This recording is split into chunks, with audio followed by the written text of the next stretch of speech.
So we're trying to live a creative life, and we're paying for that in lost earnings or lost income, Uh, and so someone who wants to live a creative life, don't you think soul is more important to that, if anything? I mean, like, you're trying Absolutely. to feed your soul. That's what you're trying to do.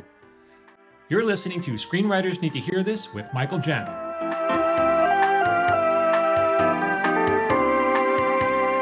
Hey, welcome back, everybody. I'm Michael Jamin. I'm here with Phil Hudson for Screenwriters Need to Hear This. This is our podcast when we talk about things that screenwriters need to hear. Today's episode is called To Make It in Hollywood, You Have to Sell Your Soul. So, Phil, if you'll indulge me, I'm going to start off today with a rant because I've heard this one too many times.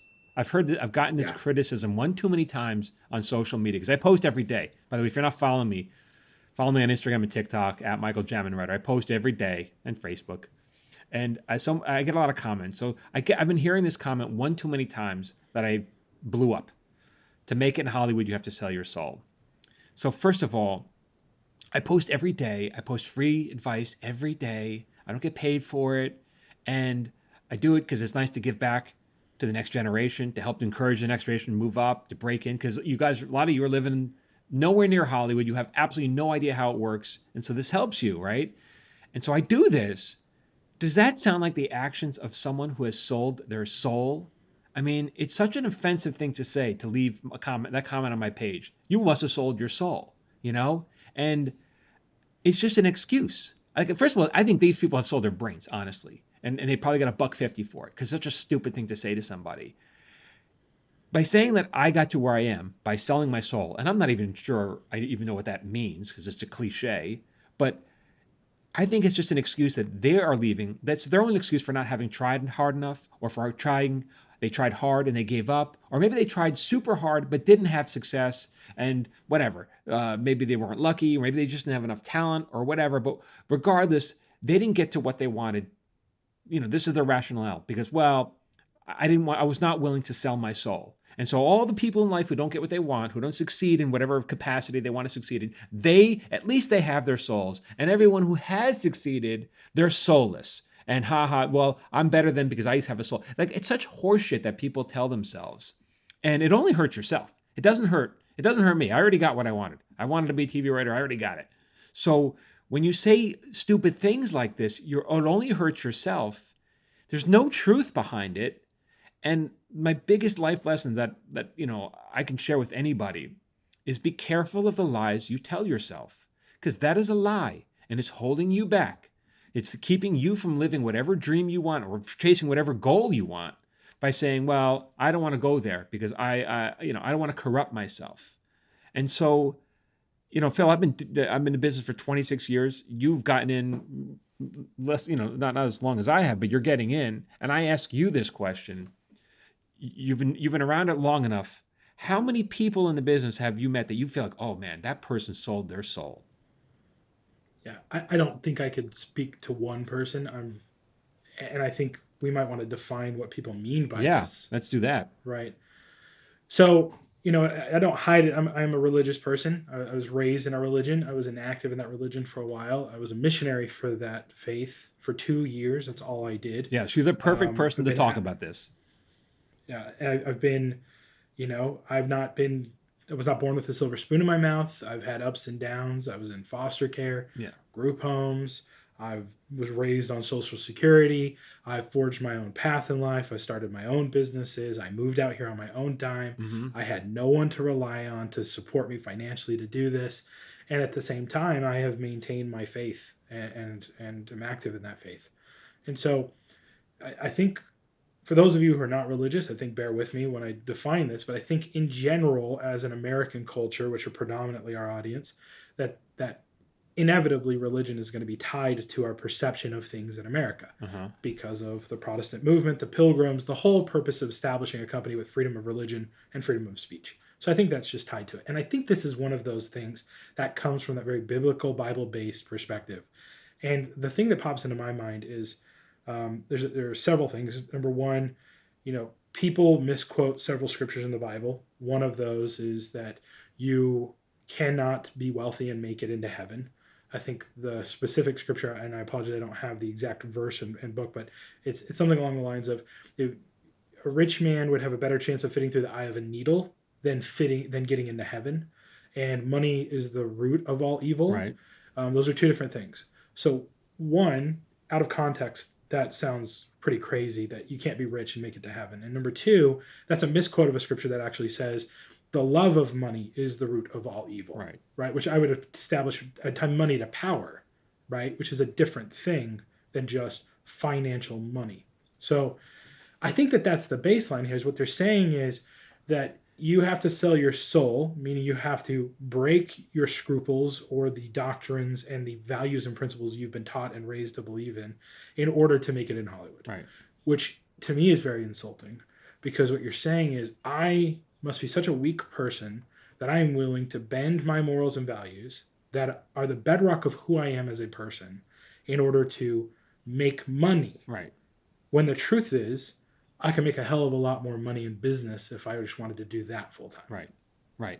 That's exactly right. Because, all of us are trying to lead a creative life. Like if we wanted to make money, you would do something else in Hollywood. For sure. And I've heard thousands, I can't say thousands, but I've heard many times people say, if you could do anything else, do that, because this is hard. Right. Right. What other job are you going to go to where you have to work 14 hours a day to make effectively minimum wage in the most expensive city in the country? Right.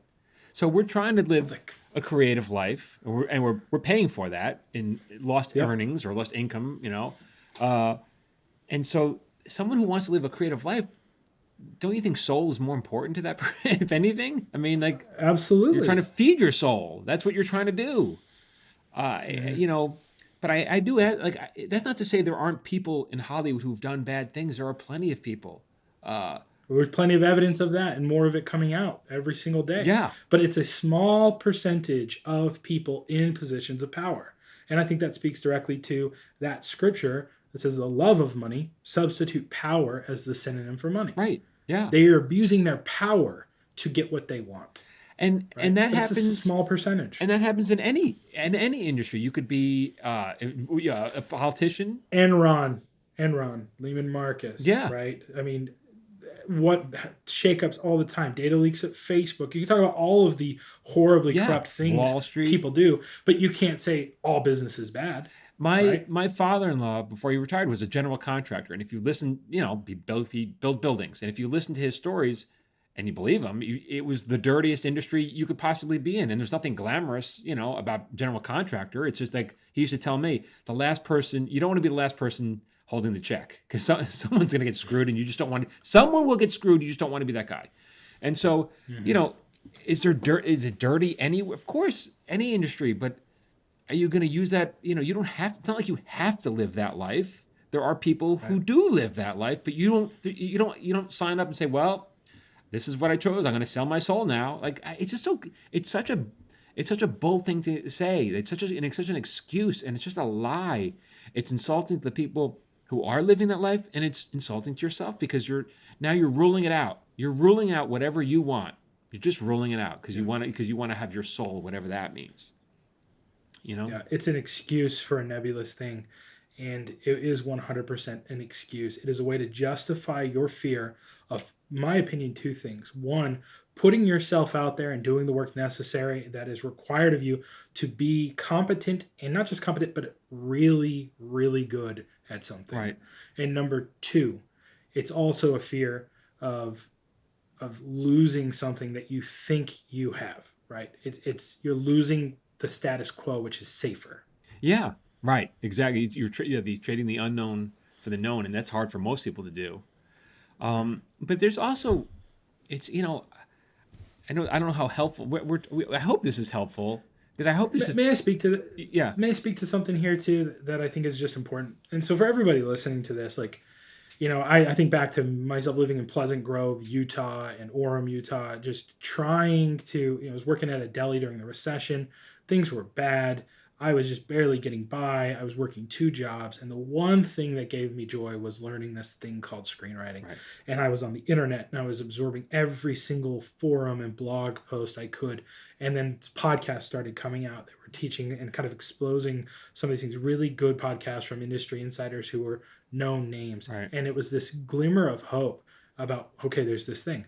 Not once did I ever look at those people and say, look at this evil thing these people are doing by putting out this free information in the world to help me, some poor white trash kid from Tupelo, Oklahoma, living in Pleasant Grove, Utah, trying to make it as a screenwriter, Right. which was just some dream that no one would have ever imagined I would be able to accomplish, right?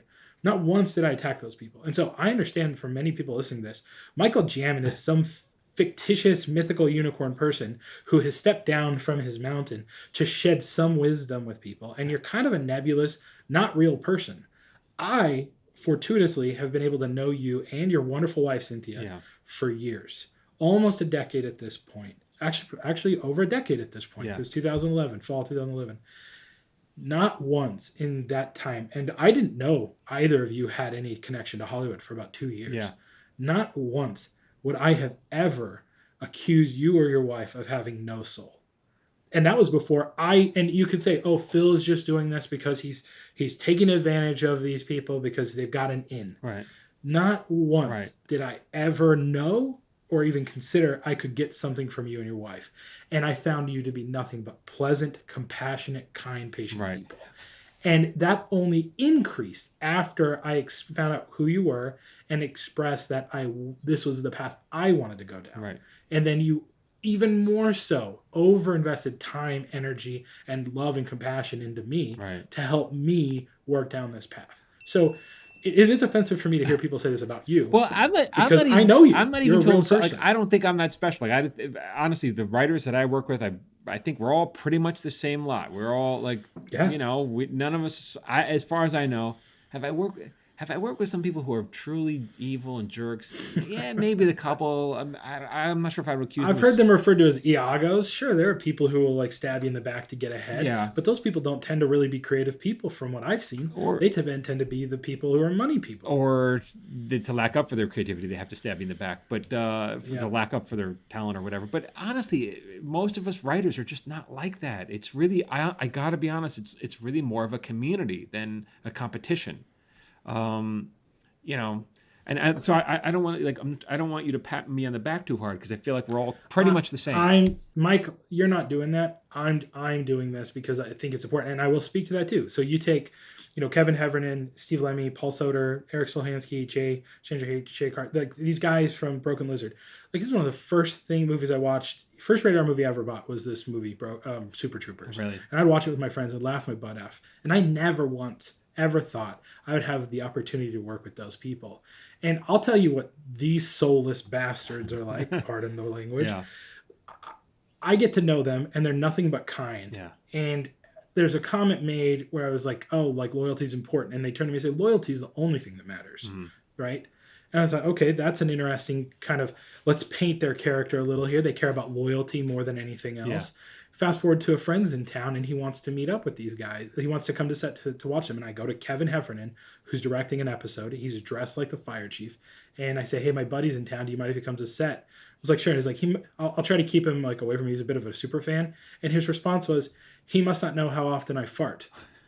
Right? Because he's just a person. Yeah. And they're kind, loyal people who've looked after me and my family. And I'm just a PA. They have zero reason to treat me with nothing but kindness and invest in me as a person. Yeah. They're just good people. Yeah, they are. Right? Yeah. All of those guys, they're just very sweet guys. They're very grounded. And by the way, I like talking about them because they didn't come up through the Hollywood system. They came up as outsiders. So everyone's like, well, how do you break into Hollywood? Like, they didn't. They kind of they made it happen themselves. So that they made them so that Hollywood came to them. So they didn't break in. Hollywood, went after them. Only because their hard work and because they made it happen. They manifested it. They made it happen.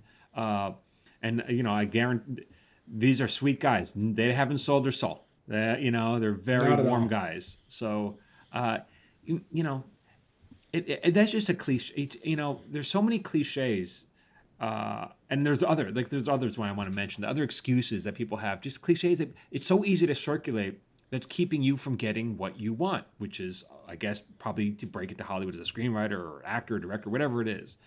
And one of them, another one I hear, other than selling your soul, is you have to know someone, you know?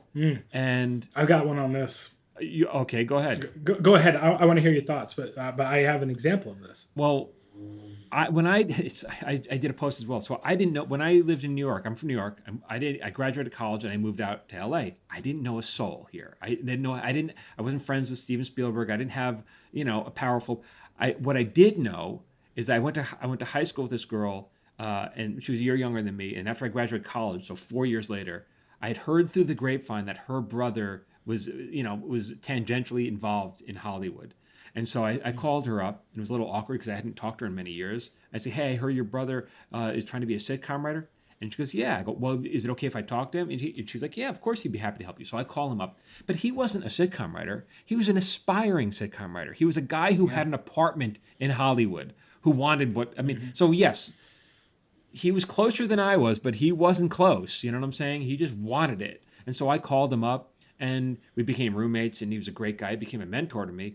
But when people say, so sometimes I told that story and people are like, oh, so you did know someone. I'm like, know someone? I knew a girl who had a brother who just aspired to be. Like he wasn't pulling the strings in Hollywood. And so I got in my car and I moved out. I literally knew no one in the other than him who I'd never met. I only went to school with his sister. I knew no one in the state of California. And so forget about the industry. So I always say, well, part of your job is to know someone. Most people know someone who knows someone who knows someone who vaguely, sure. Right? But even if you didn't, well, you have all my experience. You have me talking to your ear every freaking day on social media. I didn't have the internet back then. There was no one to follow. There was no one giving out advice. So you already have way more knowledge than I had. And if you're going to use it as an excuse that you don't know someone, are you out of your mind? Like, what do you want? What more would you want? Like, how much easier can I give it to you? Hi guys, it's Michael Jamin. I wanted to take a break from talking and talk just a little bit more. I think a lot of you people are getting bad advice on the internet. Many of you want to break into the industry as writers or directors or actors, and some of you are paying for this advice on the internet. It's just bad. And as a working TV writer and showrunner, this burns my butt. So my goal is to flush a lot of this bad stuff out of your head and replace it with stuff that's actually going to help you. So I post daily tips on social media. Go follow me at Michael Jamin Writer. You can find me on Instagram, and Facebook, and TikTok. And let's be honest, if you don't have time, like just 2 minutes a day towards improving your craft, it's not going to happen. So go make it happen for you at Michael Jamin Writer. Okay, now back to my previous rant. What I had was probably exponentially more than what you had in 2008, 9, 10, and 11. And what these people have now with the content not only that you're giving out, but other writers just like you doing the exact same thing on social media, other directors doing the exact same thing, that's exponentially better than what I had, right? And so here's a real example of this. So there's a gentleman who got in contact and he left a comment somewhere and he was nothing but gracious. And he just said, hey, thank you so much for this content. It's incredibly helpful. Hearing that there are ways to break in when you don't know someone because you've talked about this before. Right. It's very inspiring to me because I've been in LA for 3 months and I've yet to be able to break in or have any opportunities for jobs. And so I reached out to him and I gave him a bunch of advice of here are things I would do. I would go to the WGA Foundation events. I would go to student projects. I would volunteer my time. I would start networking with people in LA trying to make it because those are the people who are going to be able to get you the job or make the recommendation. When there's a PA job open, who do we turn to? We turn to people we know for a recommendation of someone. But that's how all jobs work. I own a business. Most of the people we hire are people that are recommended to us through someone we know because I trust them more. It's not unique to Hollywood. So I talked to him and again, nothing but gratitude, nothing. And I said, hey man, I can't promise anything. Just send me your resume. If something comes up, I'll pop you. Literally that night, the art department on our show and our feature, they're working on another project, and they said, hey, our PA fell through. Do you know anyone? Right. I said, matter of fact, I've got someone right here. I don't know them personally. They seem like they got a good head on their shoulders. Here's their resume. You want to know what she did? Oh, cool. He's got experience in the art department. Called him, hired him. He just reached out to me a week ago, said, thank you so much. I just got off the job. It's 3 weeks, paid work. And now I know an entire production team. Yeah. Yeah. Amazing. Right. It's Don't send your resumes, by the way. Like, don't do that. But I'm just saying, like, he came to us with he came to me, and I'm a nobody, with like a kind attitude, and was just very earnest and sincere. And I felt for that. Right. And I didn't know if I could help him out, but he got work because he was just. But he wasn't grabbing at you, right? He wasn't. Not at all. Because there's a difference. He didn't ask. I offered. Right. Because he was cool. Right. And not cool in like he's got sunglasses on. He was just really, really understanding and grateful. Right. When you approach people, like, hey, what can you do for me? What can you do for me? You know, nothing is the answer. Like nothing, you know? It comes off as like, you know, gross. But he didn't have that attitude. So, yeah. Didn't. And you didn't have that attitude when I met you. It was the other way around, actually. You were giving me something more. You didn't know who I was. You were just giving. Because I told the story, but I'll tell it again real fast. My wife has an online business called Twirly Girl, and so she was getting a new website built. The company that we hired overpromised and underdelivered, and you happened to work at that company, and you felt bad about the way they had promised and you know how they treated us. And you contacted my wife. You said, "I'm not on the account here. I know what they did. I'm gonna the best as I can. I'm gonna make up for what my bosses did out of my own pocket. We're not gonna bill you. I'm gonna try to make it right." You didn't know who I was. You didn't know I was a screenwriter. I didn't talk to you for 2 years. Yeah. I just worked with your wife. Right.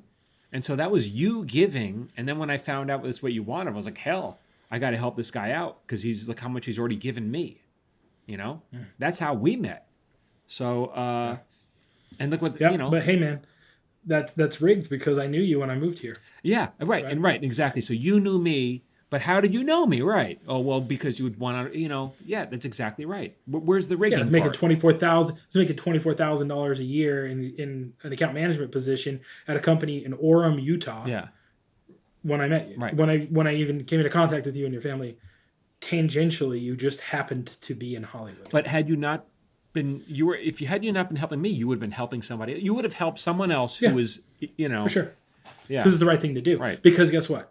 I have morals and values that are the foundation of who I am as a person.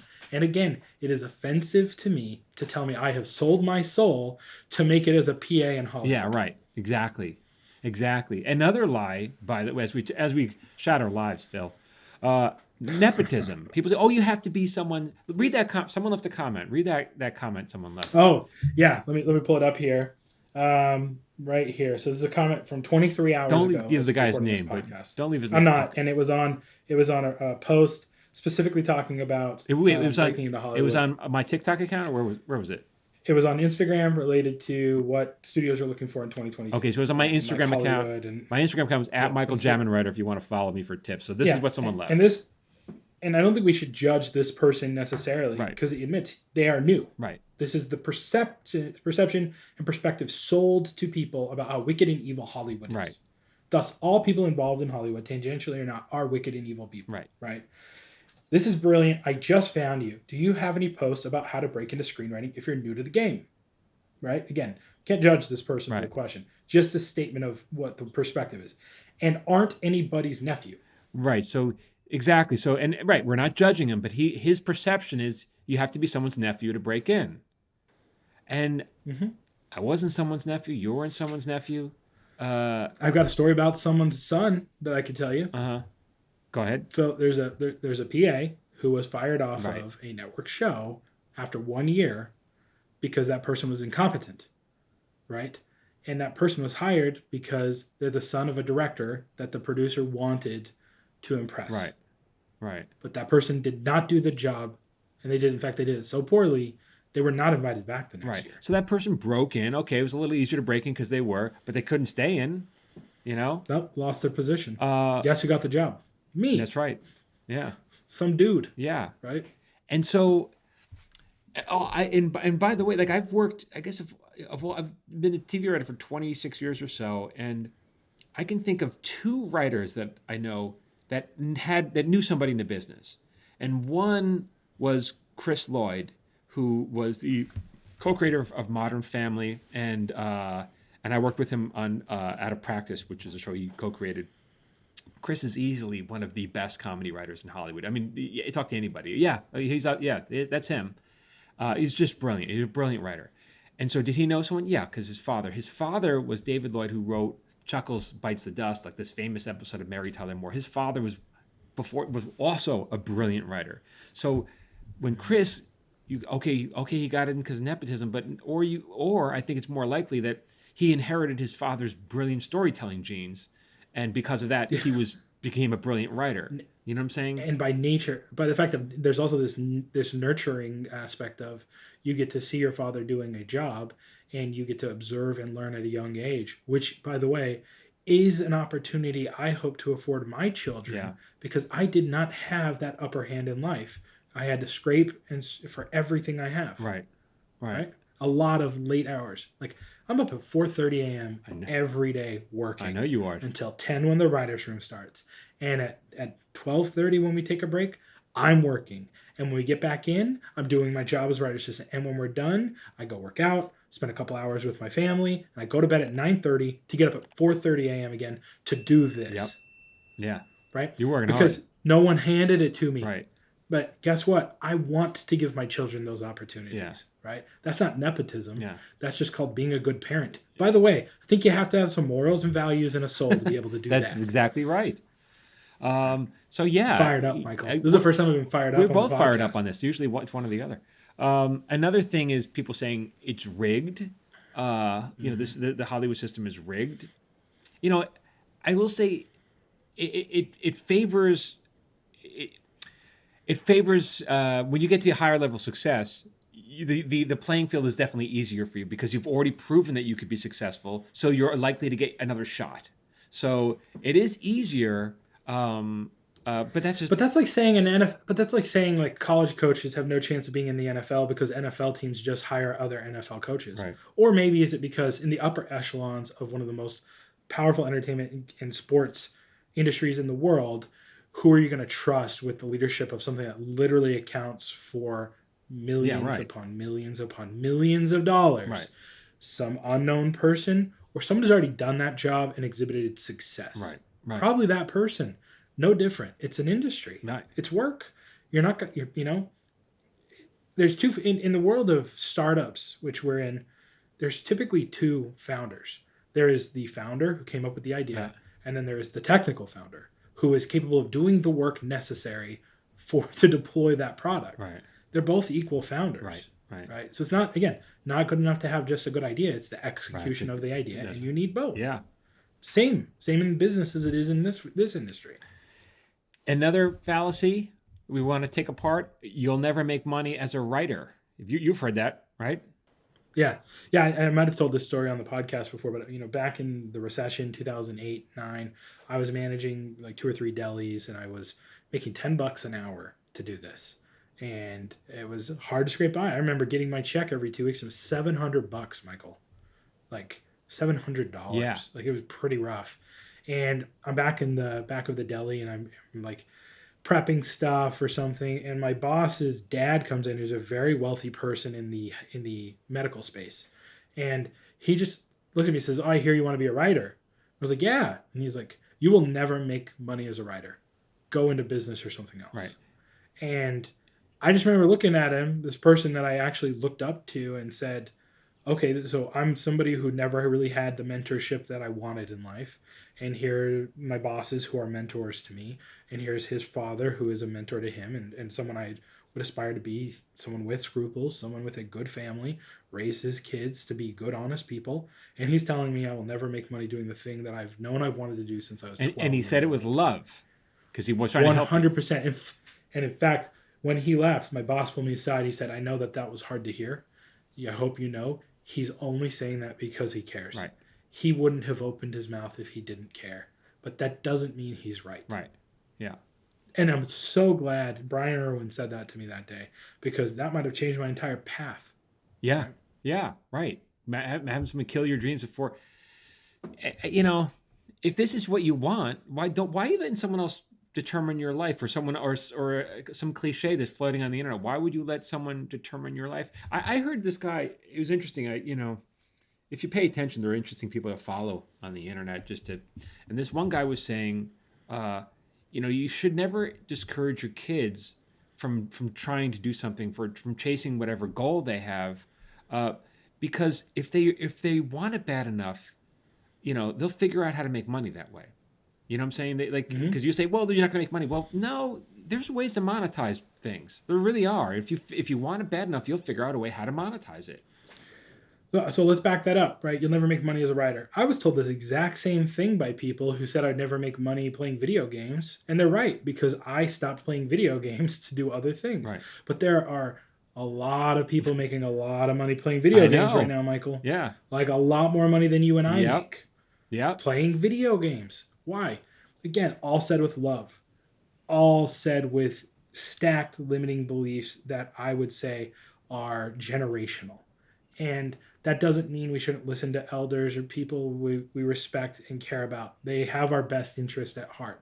But they also might not understand things the way we do, or they might be jaded because of their own life experience. There was even, and this is probably not a great, probably better examples, but even Zuckerberg and Facebook, if you believe the movie The Social Network, I don't know how much that was true or not. But in the movie, I think it was very true to the point. I can tell you, it's very true to the point that when Aaron Sorkin found out that he used a specific beer in the opening scene, that day they were shooting it. He were trying to get that beer, right? Okay, to make it that accurate. Well, there's in the movie, people are like, well, how are you going to make money from this Facebook thing? Are you going to run ads?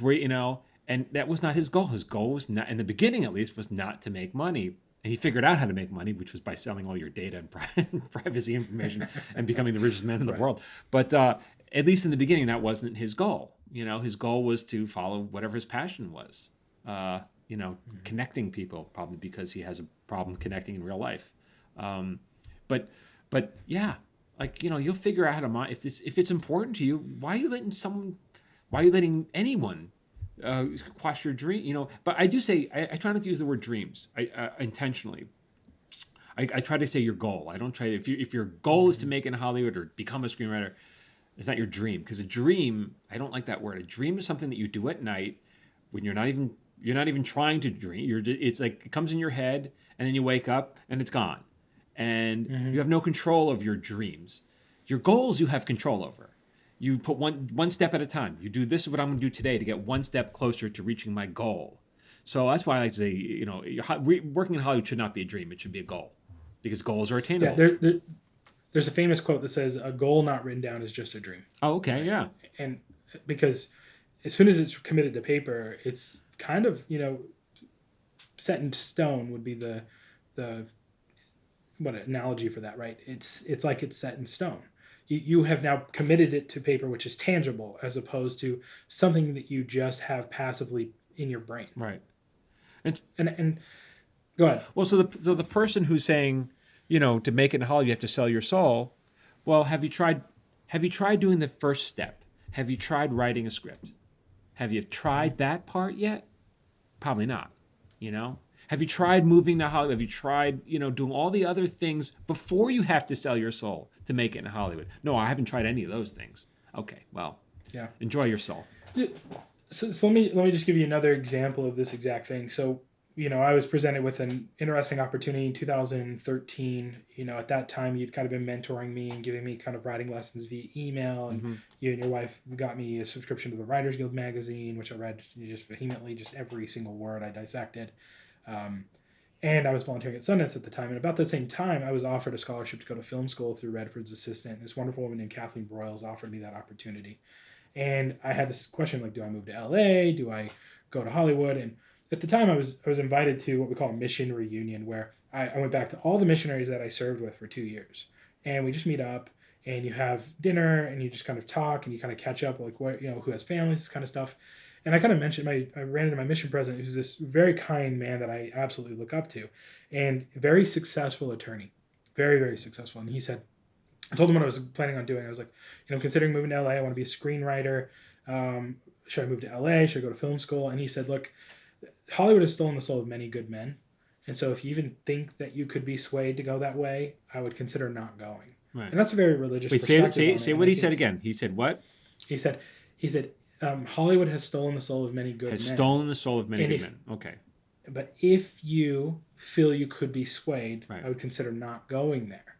And what does that mean? That means, sacrificing the beliefs of my faith, right? And taking actions that I don't believe would exalt me in heaven, right? From a religious perspective. He didn't say, don't go because Hollywood is evil. And ultimately, when I thought about it, I thought, okay, I am a 26-year-old, 27-year-old man with a very lucrative career in digital marketing. I live alone. If I wanted to do those things, I would probably already be doing it. If you wanted to sell your soul, you already would have. I had all the opportunities. Right. I've been offered cocaine already at corporate events. Right. I had opportunities to drink alcohol, which I don't do. Right. And I turned those down. So I am who I am. Right. Right? My integrity is already built into who I am. It's part of the foundation of who I am. And so ultimately I said, look, there's no difference between leaving my house and sacrificing my scruples and moving to Hollywood and selling my scruples. If I wanted to do it, I would have done it. And I've kept true to that.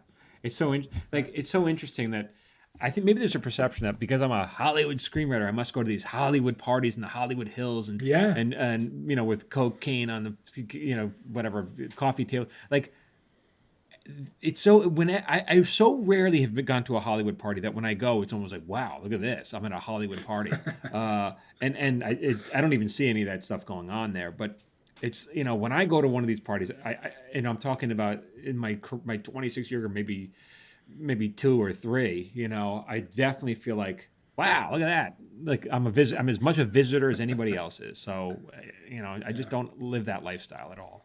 By the way, the very first party I went to in film school, I was offered cocaine immediately. Uh-huh. So, like this stuff just doesn't exist in Hollywood. Like these things exist everywhere. Yeah. You can get them as a I remember when I was like 15 years old, I worked at a landscaping company and I mowed lawns. And I remember sitting in the front and I was like, what's that smell? And there was this weird smell. And I turned around and I watched 2 people smoking opium out of an apple in Utah. Out of an apple. Right? That's hardcore. So, hardcore. Yeah. These same people later asked me when I was picking up a check, like, hey, dude, do you know what chlamydia is? I was like, why do I have to tell you what chlamydia is? Right. I'm a 15-year-old kid and you're a man in your 20s. So these things exist everywhere. And I was exposed to them at an early age. It's not just here in Hollywood. And if you're concerned about that, it's because it's an excuse. And I would encourage you to really just align and figure out what your values and principles are. Yeah. Understand what they are. And be okay with whatever decision you make. Who am I to judge you for what you want to do? Right. That's all good advice. Yeah. Phil, for more good advice, I'm going to segue into our watch list. Yeah. We're pretty much at the end of our podcast here. So once Phil had an idea a couple of weeks ago, was to put together a watch list, which is basically my top videos of for actors and writers and just creative stuff like this, where we talk about that don't fall into either of those categories but might be helpful. And so if you want to sign up for our watch list, you go to michaeljamin.com/watch list, and we will email you for free every Friday our top videos. You can unsubscribe whenever you want. We're not going to spam you. It's only once a week. And it's just helpful stuff like this. If you want, go get it. And also, follow me on social media on Instagram. That's where the cool kids hang out, Phil. At Michael Jamin. It's at Michael Jamin Writer. Yeah. And the watch list is michaeljamin.com/watchlist. And the feedback on that has been incredible, and it gets better every week. I think people have really enjoyed that content because it's just 3 pieces of information that you can really meditate on throughout the week. And I think that it's been very valuable, and it builds on it. They kind of build on each other every week. And again, I want to point out, I don't want to scare anybody from leaving comments on my Instagram, like that guy who left that comment. There's nothing wrong with what he said. It's just we're just pointing it out because there is this perception that you have to be someone's uncle, and it's just pervasive. He said it without even realizing. He admitted to being new. Yeah. He said, "I'm new. How do I do this?" Yeah. And it's like, I get it, man. So there's just so many lies out there that I just would like to disabuse you all of, because it's just not helping you. Yeah. Yeah. Okay, you can make it happen. Make it happen. And that's the thing I think most feedback that your students have given me is I've had private conversations with them, because they're all people at my level, right? Yeah. People who are in the industry as assistants, or people trying to make it, or, we have some students who have some stuff at CBS right now that they're hoping to sell. Yeah, not bad. Which is really cool. Yeah. But ultimately, it's the conversation. Like, the value of what you're putting out there is that it's taking away the myth, and it's just giving power back to the writer, which is your writing is all that matters. Yeah. Can you write a good script? Yeah. Yeah. All right, everyone. Okay. Thank you so much for listening. Until next time. All right. Be well. This has been an episode of Screenwriters Need to Hear This with Michael Jamin and Phil Hudson. If you'd like to support this podcast, please consider subscribing, leaving a review, and sharing this podcast with someone who needs to hear today's subject. For free daily screenwriting tips, follow Michael on Instagram, Facebook, and TikTok at Michael Jamin Writer. You can follow me on Instagram, Facebook, and TikTok at Phil A. Hudson. This episode was produced by Phil Hudson and edited by Dallas Crane. Until next time, keep writing.